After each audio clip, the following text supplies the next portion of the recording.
So if you have your Bibles, okay, paibuksan sa Book of Genesis. Book of Genesis chapter 37. Sino po sa inyo andito ka last week? Last week, nag-share po ng word si Pastora Maricel.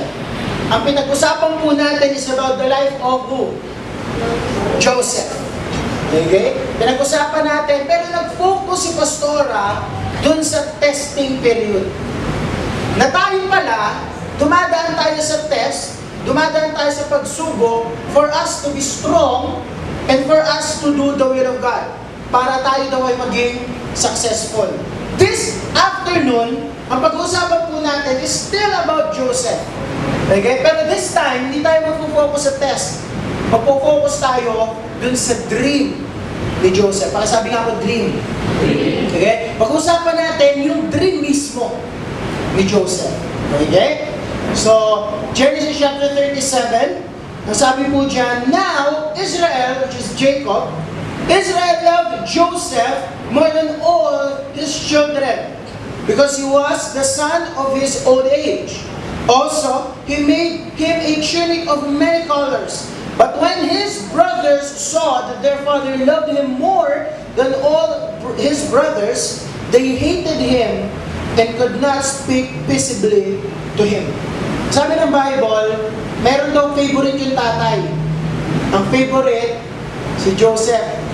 And dahil favorite si Joseph, galit yung mga kapatid niya kay Joseph. Verse 5, now Joseph had a dream, and he told his brothers, and they hated him even more. Verse 6, so he said to them, please hear this dream that I have dreamed.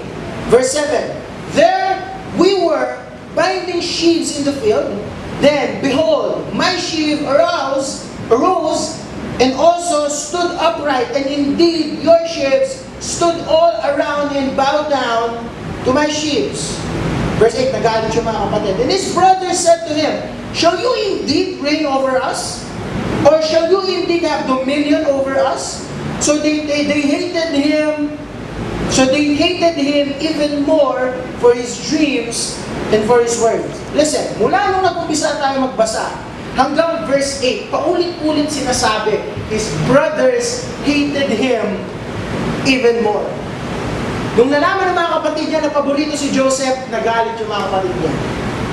Nung binigyan si Joseph ng colorful jacket, nagalit lalo yung mga kapatid niya.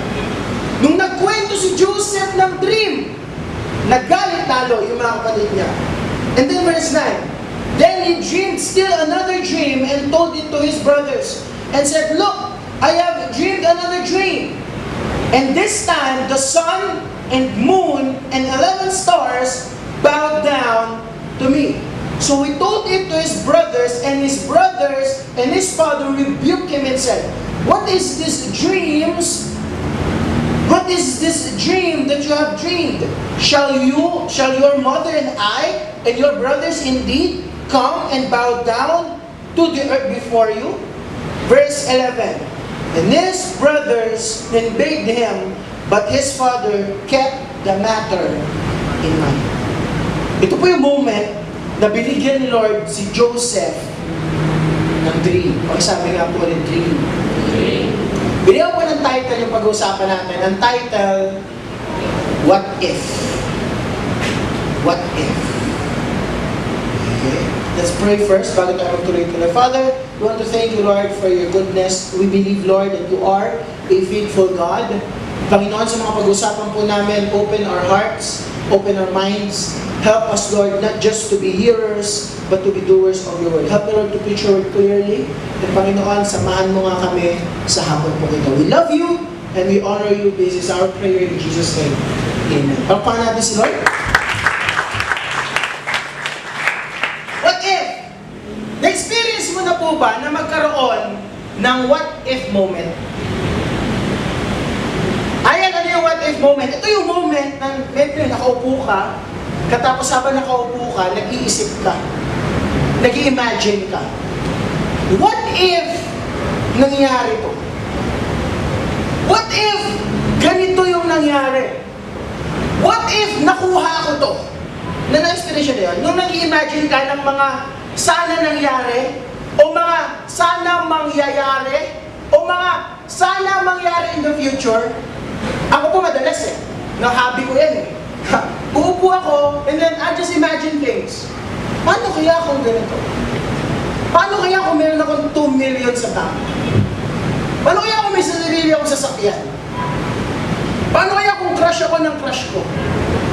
Na marami tayong iniisip, ang tawag dyan, what if moment. Paitanong mo nga yung katabi mo, meron ka bang what if moment?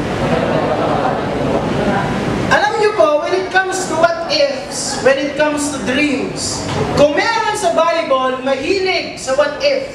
Kung meron sa Bible, mahilig sa dream, this is Joseph. Actually, binigyan siya ng title ng Bible na Joseph the Dreamer. Nakadikit sa pangalan niya yung dreamer. Which is, pag tinignan natin, at the end of his life, at the end of his story sa Bible, yung dreams niya nagkatotoo. Yung dream niya dito, sa binasa natin, na yung kapatid niya magbabaw daw sa kanya, yung tatay nanay niya magbabaw daw sa kanya, nangyari. At the end of his life, he became the second in command in Egypt. And mind you, sa time nila, Egypt is the most powerful nation. So we can say, he became the second most powerful man on earth. Yung dream niya, nagkatotoo. So this is a question now. Anong meron si Joseph? Yun po yung pag-uusapan natin. Ano yung characteristics na meron si Joseph na pwede natin i-apply sa sarili natin, pwede natin i-apply sa atin na dapat meron din tayo nito for our dreams to come to reality. Okay? Number one, na nakita ko po na meron si Joseph, number one is vision. Vision. You can write it down. Vision. Meron si Joseph vision. Meron siyang dream. Meron siyang target. Basahin natin yung verse. Sabi dito, verse 5, now Joseph had a dream. God gave Joseph a dream. And mind you, this is not just a dream. This is a God-given dream.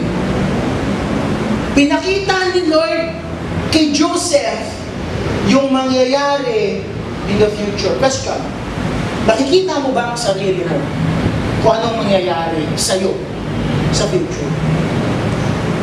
Let's say, 5 years from now, ano ka kaya? So kung nag-aaral ka ngayon, kung first year college ka ngayon, nag-aaral ka ng IT, 5 years from now, sana graduate ka na. Sana, di ba? Sana nagtatrabaho ka na. But dapat, listen, dapat pala meron tayong vision.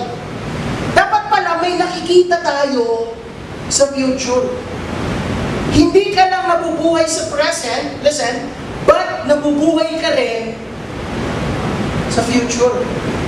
Ang sabi ng Bible, next please. Ang sabi ng Bible, sa Proverbs chapter 29 verse 18, ang sabi, where there is no what?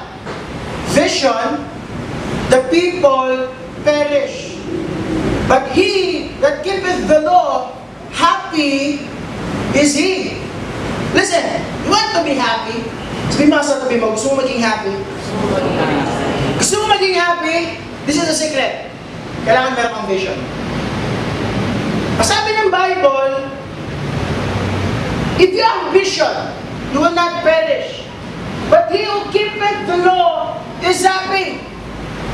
You will be happy. Why? Because you are keeping the law. Why are you keeping the law? Because you have vision. Your vision will push you to your dream. Next please. You determine your future through your vision. You determine your future through your vision. Tulad po nung sinabi ko kanina, you must see yourself beyond who you are today. Okay? Kailangan nakikita natin. And listen, this is good. Your God-given vision will constantly remind you of your calling. Like yan. Your God-given vision will constantly remind you of your calling. Because you have a vision, dahil meron kang nakikita sa future, and I believe every one of us has a God-given calling. Okay, when we say God-given calling, ito yung pinapagawa sa'yo ni Lord. Tanungin mo nga yung katabi mo, ano bang pinapagawa sa'yo ni Lord? Listen, your calling is different from your job. Okay? Your calling is different from your job. Why? Because your job is something that you are paid to do. But your calling is something that you are born to do. Yung job mo, ginagawa mo yan kasi binabayaran ka. Pero yung calling mo, kaya mo yung ginagawa because you are born to do that. Like for example, MJ, Michael Jordan. He's born to play basketball. You cannot fire Michael Jordan. Kahit tanggalin mo siya sa team, basketball player siya. Magba-basketball pa rin yan. Why? Because that is what he is born to do. That's not just his job. Maglalaro siya ng basketball, bayaran mo siya. Kahit wag mo siyang bayaran, maglalaro pa rin siya. Why? Because that is what he is born to do. And listen, God has a God-given calling for you. May pinapagawa sa iyo si Lord. And yung pinapagawa na yun sa iyo ni Lord, you must identify that. Why? Because that will give you vision, and your vision will push you. Kasi may nakikita ka. Parang ganito po. If you see yourself as an engineer, for example, you see yourself as an engineer. Magiging engineer ka after 5 years, 6 years? Kung first year college ka ngayon, and you see yourself as an engineer, in the future after 5 years, kahit nahihirapan ka, hindi ka hihinto. Why? Because you know, you will be an engineer. Your vision will push you. Darating ka sa time na ayoko na, pagod na ako. Ayoko na, ito na, pahinga muna tayo, ayoko na. Darating ka sa point na ganun, pero because you have vision, you will still continue. Kasi pag wala kang vision, you're just doing movements. Parang kung ganito. Parang marathon. Sa marathon, mahaba ang marathon, right? Mahaba ang marathon. Pero lahat ng tumatakbo sa marathon, nagtutuloy sila. Kahit nahihirapan sila, nagtutuloy sila. Why? Kasi nakikita nila may finish line. Alam nila, may finish line, may medal na naghihintay sa kanila sa dulo. So they still run. Kahit anong mangyari, they still need to why? Kasi nakikita nila yung finish line. Alam nyo kapag wala kang vision, parang kang tumatakbo, pero hindi sa marathon, parang kang tumatakbo sa treadmill. Wala ka nakikita ang finish line. Takbo ka lang ng takbo. May movement, yes, pero wala kang nararating. 2 oras ka nang tumatakbo, pero nandun ka pa rin sa same situation. Why? Because walang vision. Galaw lang ng galaw. Alam mo po, ang daming tao, walang vision, galaw lang ng galaw. Diba? Hindi mo nakikita ang sarili mo in the field. For example, you have a job.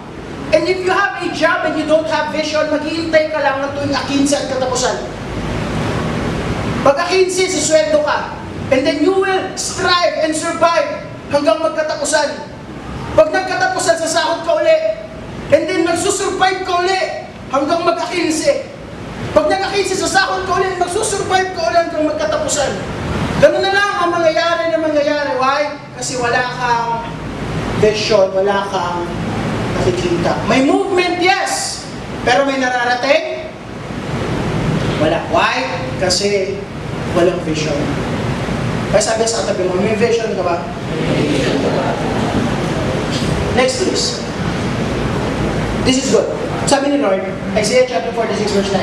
Remember the former things of old, for I am God. Sabi ni Lord, I am God. And there is no other.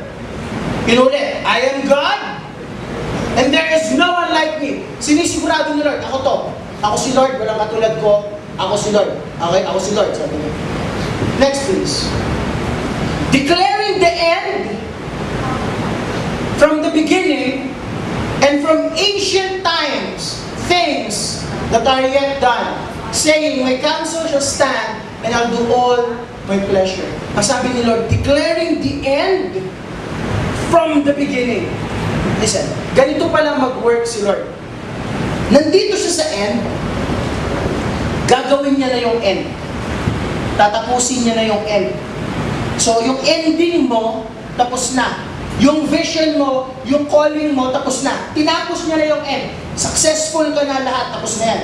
Pag natapos niya na yung ending, aatras si Lord,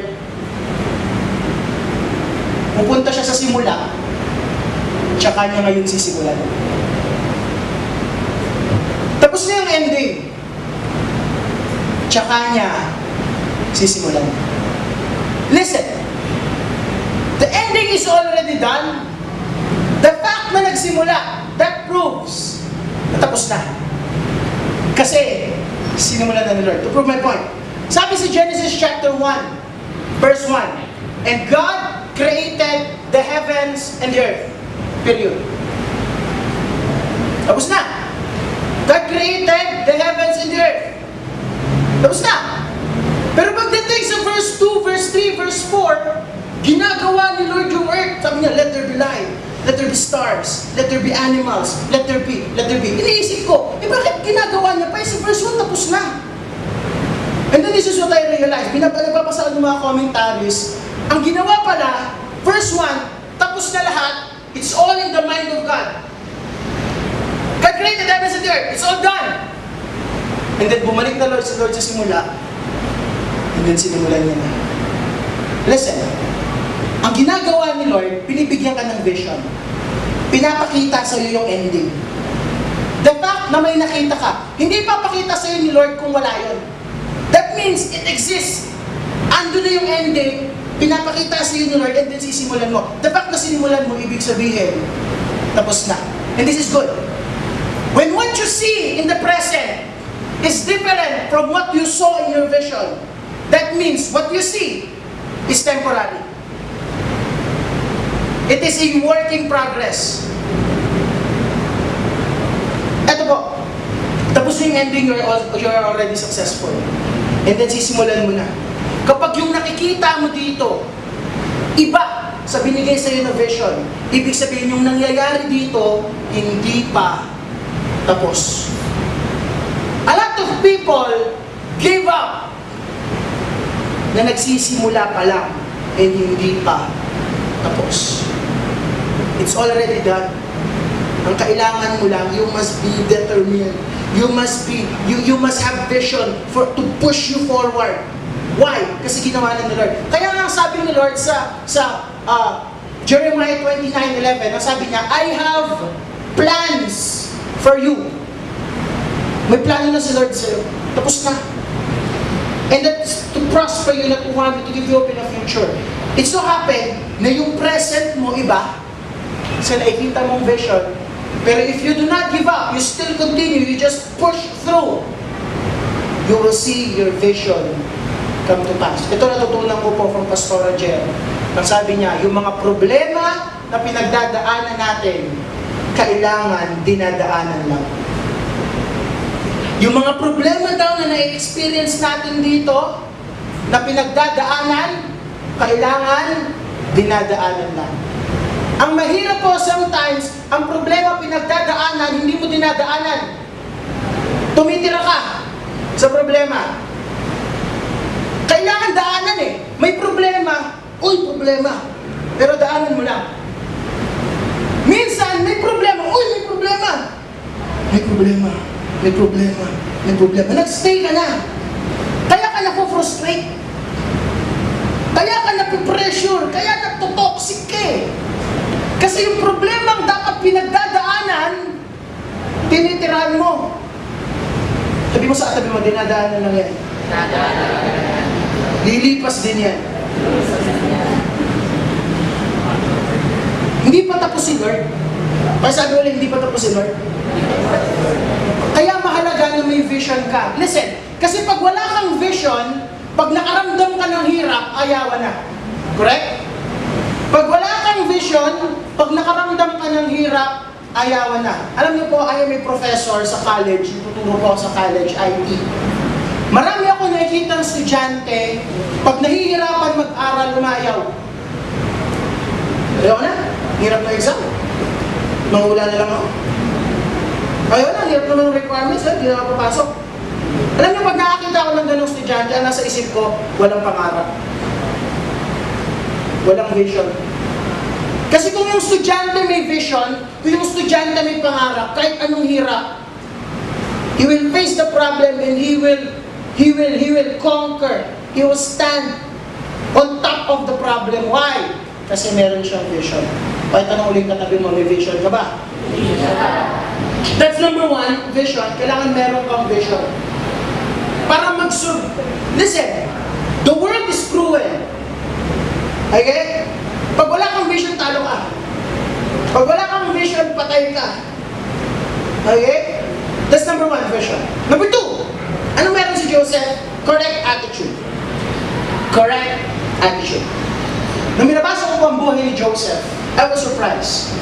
Kasi po si Joseph, wala kang mababasang account sa Bible na nagreklamo siya, nagrebel siya, naggalit siya, sumagot siya sa taong authority, wala. Paborito siya ng tatay niya, galit sa kanya yung mga kapatid niya. Pero wala kayong mababasa sa Bible na nagalit siya sa mga kapatid niya.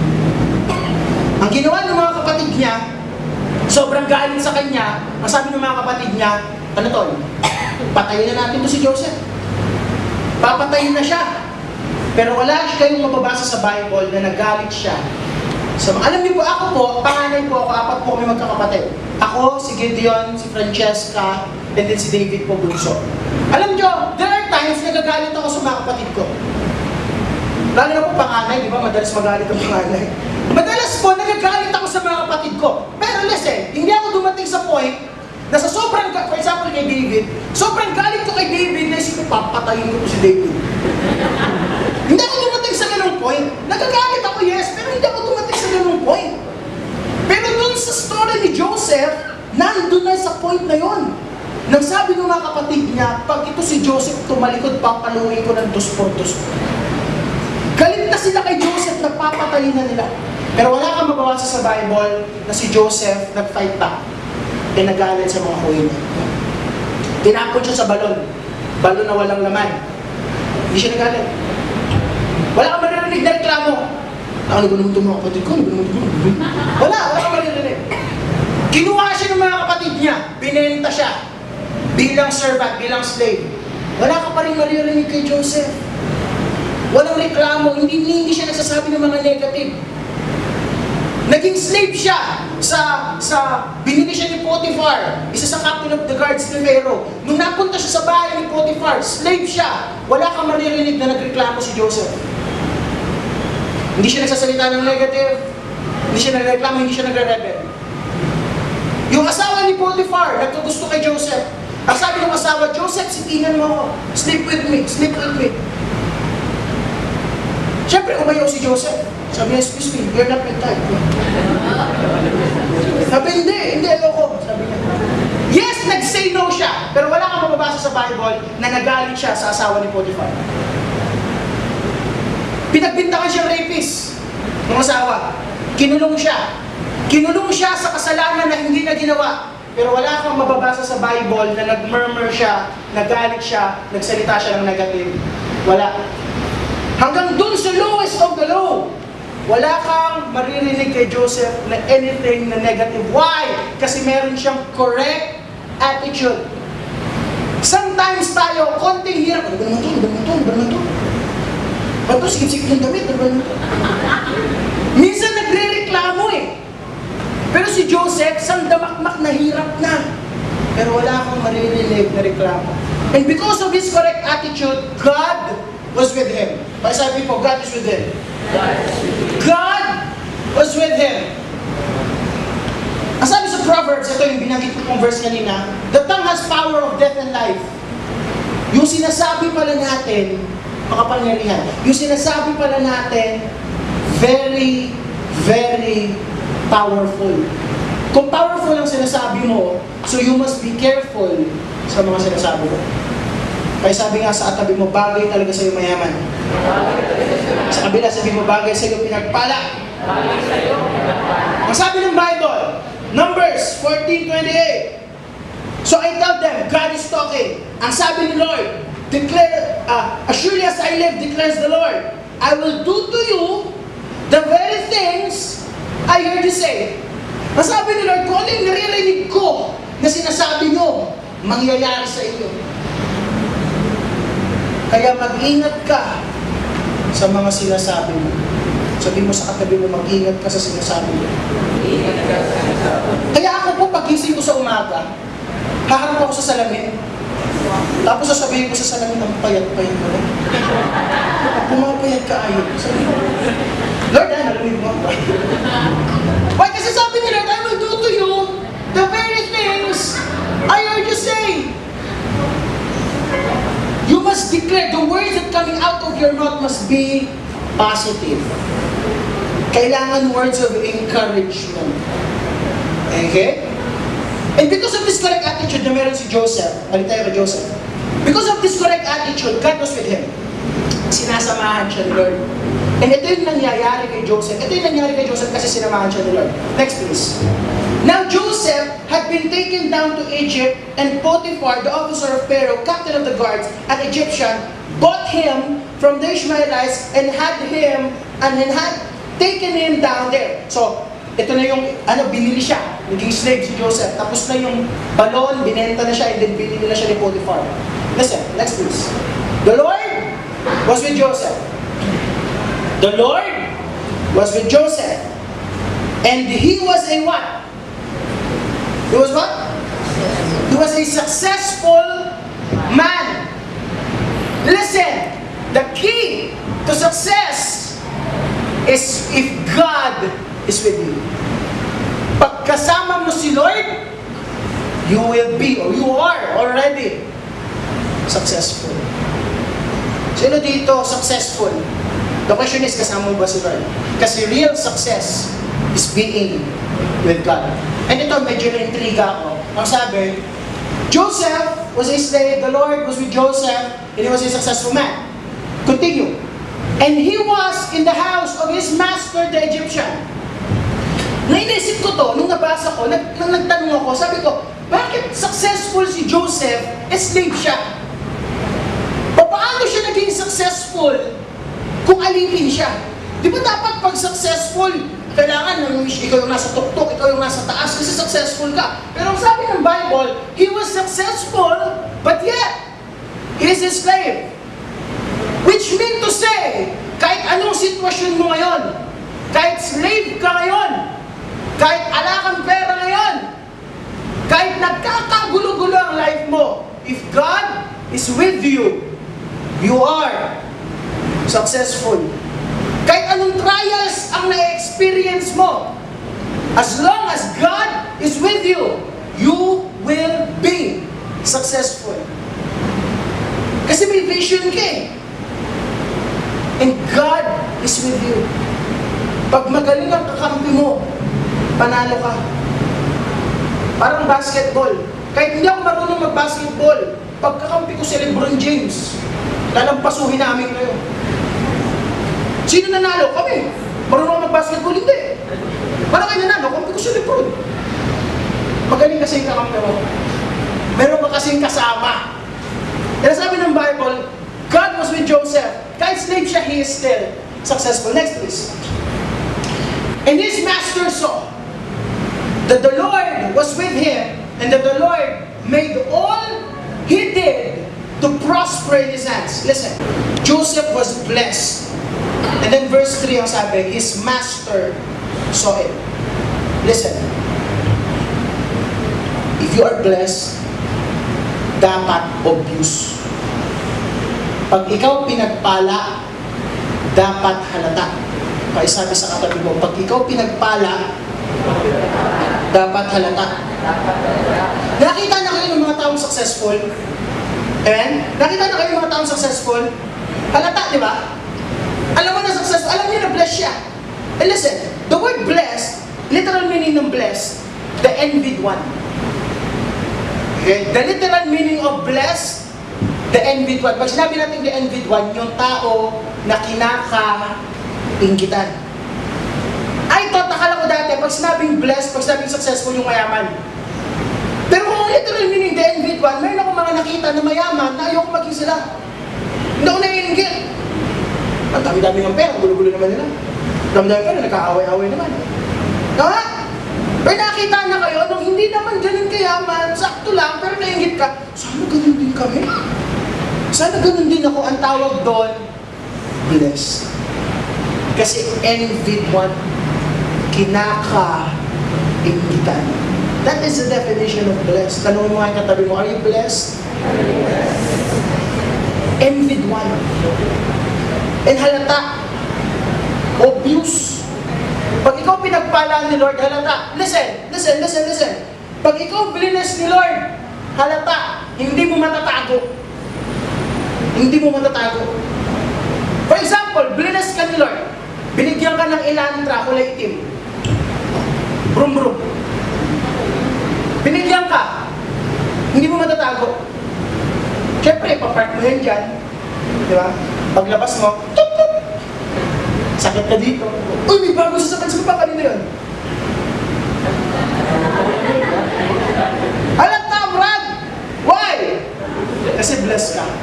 Sabi mo nga ulit sa katabi mo, pag blessed ka, halata. Next! Back. Okay. And his master saw that the Lord was with him, and that the Lord made all he did prosper in his hands. Verse 4. So Joseph found favor in his master's sight. If you are blessed, you will find favor in your master's sight. Na-experience mo na, estudyante ka, tapos blessed ka ni Lord, tapos sinasabi ng mga classmate mo, ano ba naman yan? Parang favorite ka ni Sir. Diba? Nasa workplace ka, blessed ka ni Lord, sinasabi, ano ba yan? Parang favorite ka naman ni boss. Lahat naman ang hinihingi mo, pumapayag, ano ba yan? Bakit? Kasi blessed ka. And if you are blessed, you will find favor in your master's sight. Magugulat ka. Ba't ang bait-bait ng teacher sa akin? Bakit nung sila nagalit nung ako hindi? Kasi blessed ka. Bakit sila nung nag-file ng leave, hindi pumayag? Ako hindi pa ako nagpa-file ng leave, pinag-leave na ako.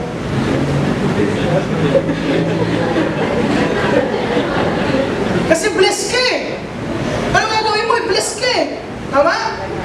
Kasi pag pinagpala ka ni Lord, halata. Okay? Tuloy, next please. Ito na. So it was from the time that he had made him overseer of the house and all that he had.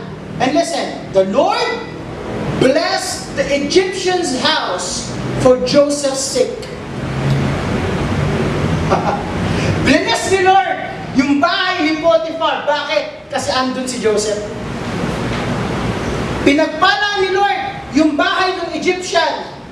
Why? Kasi andun si Joseph. Listen, if you are blessed, pagpapalain yung school nyo. Bakit? Kasi andyan ka.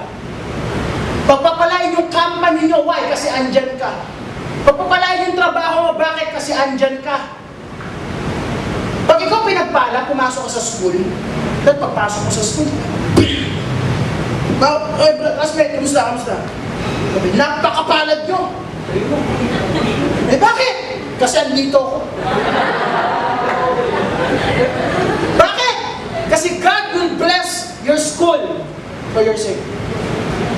Pagpapalain niyo, Lord, bakit? Kasi andun ka. Kasi kung asaan ka, andun yung blessing. Alam niyo po, dati po, nagsi-cell group ako dito sa church. Dito kami nagsi-cell group. Ginawa ko po, hindi ba kayo schedule ng cell group? Sabi ko, mag-cell group tayo doon sa bahay namin.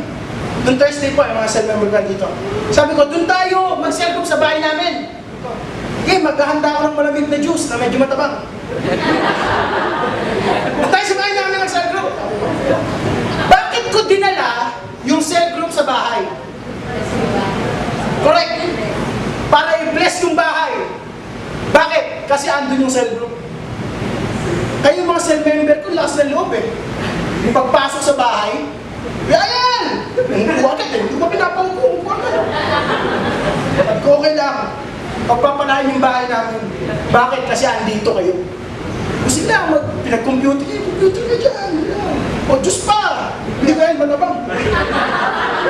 Sila, huwag muna kayong bless. Bakit? Kasi I believe God will bless our house. Why? Kasi yung mga man of God, yung mga taong bless andun. Alam nyo, kaya yung mga McDo, mga Jollibee, binibless eh. Doon kasi tayo nagsisale group eh. Dinadala mo dun eh. Alam mo maganda yung cell group dali mo sa bahay mo. Eh kuya, yun yung leader ko sa bahay nila. Eh di ba tayo ka ng cell group? Tumukoy sa bahay mo. Para yung bahay mo i-bless ni Lord. Why? For your sake. Simply because andun ka. Kaya i-bless ni Lord yung mga lugar na yun. Pwede ba palakpakan natin si Lord? Alright. This is good. Verse 6. Thus he left all that he had in Joseph's hand, and he did not know what he had except for the bread which he ate. Now Joseph was handsome in form and appearance. Sabi ni Potiphar, Joseph, ikaw na bahala sa lahat. Yung bahay ko, ikaw na bahala sa lahat. Yung mga businesses ko, ikaw na humawak lahat kasi blessed ka, ikaw na humawak lahat. All I care is what is for breakfast, lunch, and dinner. Ako mamimili ng pagkain, pero lahat ikaw na. Listen, binigyan si Joseph ng more responsibility. This speaks of promotion. Kapag ka blessed ka, mapopromote ka. Minsan kahit hindi mo yun na-expect, magugulat ka, ipopromote ka. Bakit? Kasi blessed ka. Yung iba, ilang taon na naghihintay ng promotion, walang promotion, ikaw 2 days ka pa lang sa company, pre-promote ka agad. Why? Kasi blessed. Lahat tinanggal, ikaw lang hindi. Bakit? Kasi blessed ka. Sa project, lahat bagsak, ikaw lang hindi. Ikaw lang nagsipag. Kasi blessed ka.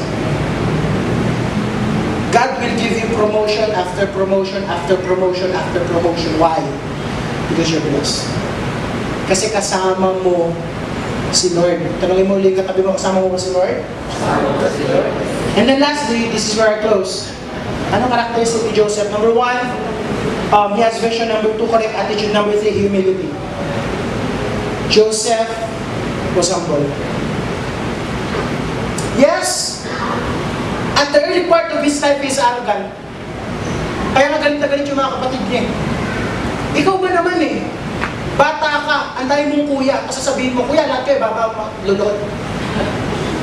Kuya, ikaw, panganay ka, lulod ka sa akin.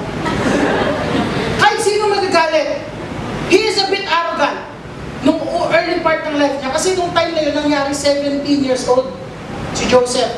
17. Alam niyo naman ng mga 17, di ba? Ganun yan eh. Medyo may ere. Yeah. Pero at the end, latter part of his life, bago niya nakuha yung vision, bago niya nakuha yung promise niya, he was humble.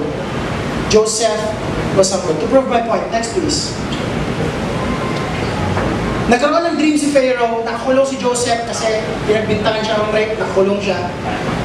Nag-i-interpret si Joseph ng dreams. And then, nagka-dream yung Pharaoh, walang makapag-interpret. Tinawag niya na yung mga wise men, yung mga matatalinong tao, sinabi niya yung dream, walang makapag-interpret.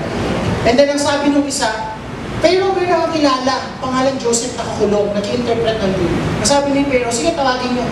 Doon tinawag si Joseph, kinuha siya sa kulungan, binihisan siya, nilagyan siya ng make-up, pinabanguhan siya, dinala siya sa harap ni Pharaoh. Pagdala sa kanya sa harap ni Pharaoh, binigay ni Pharaoh yung dream. Sabi niya, ito yung dream ko, ganito, ganito, ganito, ganito.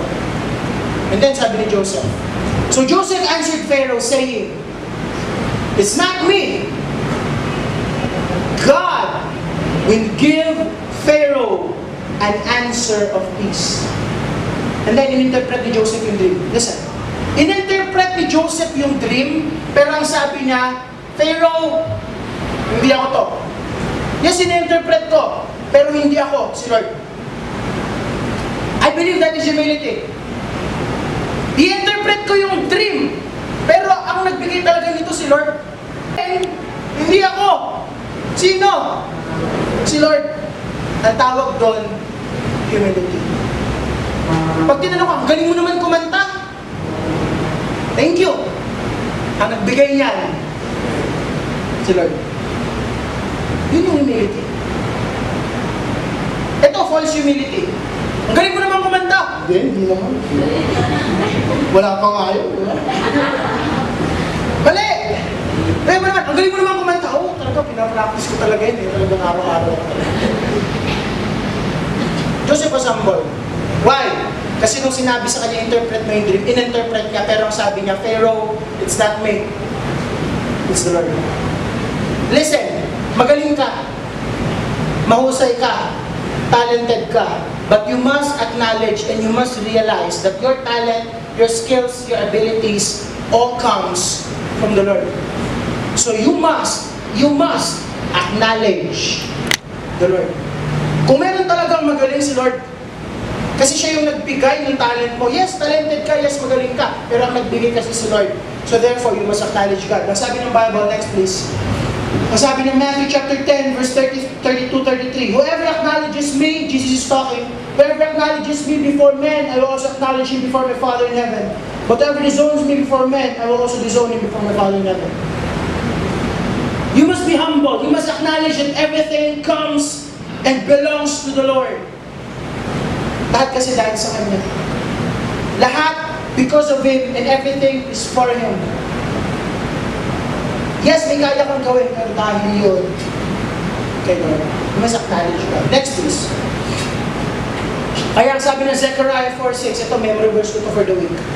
Zechariah chapter 4 verse 6, it is not by might, nor by power, but by my Spirit, says the Lord. Sabi ni Lord, kaya nangyayari yung mga nangyayari, it's because of me. Kaya mahusay ka, kaya magaling ka, kaya mayaman ka, kaya successful ka, it's because of me.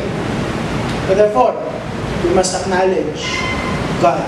Colossians chapter 1 verse 16, for by Him all things were made, things in heaven and on earth, visible and invisible, whether thrones and powers or authorities or powers or rulers or authorities. All things were created by Him and for Him. Lahat ay nangyayari by Him and for Him. Everything is for the Lord. It's not you, it's the Lord. It's not you, it's the Lord. Again, it's not you, it's the Lord. Kaya nga sabi ng Bible, this is my last verse and then I end. Therefore, if anyone is in who? In Christ, he is a new creation.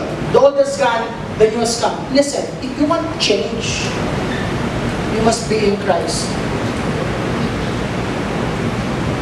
Dumating ka na ba sa point na gusto mo na ng bago? Yung, lagi na lang ganito. Hindi ko mabago. Lagi na lang mahirap. Pwede ko mabago. Lagi na lang malungkot. Pwede ko mabago. Lagi na lang ganito. Pwede ba mabago? If you want change, real, genuine change, you must be in God. Because only in Christ, you can be a new creation. Listen, willpower is not enough. You want to change? Willpower is not enough. Every New Year, meron tayo New Year's resolution. Hindi mo naman nagagawa, hanggang March ka lang. New Year's resolution, papapet na ako, mag-diet na ako. Diet ka, January, February, March. Okay. Summer naman. Willpower is not enough. You can't change yourself.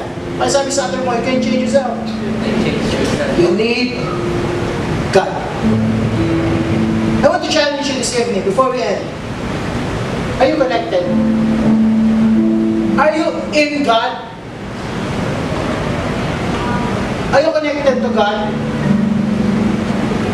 Or baka yung iba sa atin, semi-connected. There's no such thing as semi-connected. It's either you're connected or you're not.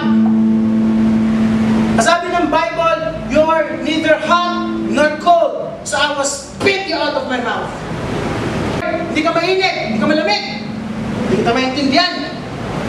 Minsan naka-Lord ka, minsan wala. Pag trip mo, naka-Lord ka uli. Pag ayaw mo, wala ka uli. Saan ka ba talaga? Pag Lord, I'll spit you out of my mouth. It's either you're connected or you're not. So this is my challenge. Get connected. Because if you're connected to God, you will be a new. Not a better version, not a improved version of yourself. New. You will be new.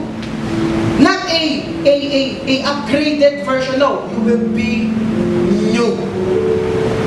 Babaguhin ka ni Lord. Why? Because you are in Him. This is the challenge. Be connected to God. Try mo. Be connected to God. And I believe God will do amazing things. God will bless you. And pag bless ka ni Lord, halata. It will be obvious to everyone that you are blessed. Let's all stand and let's pray.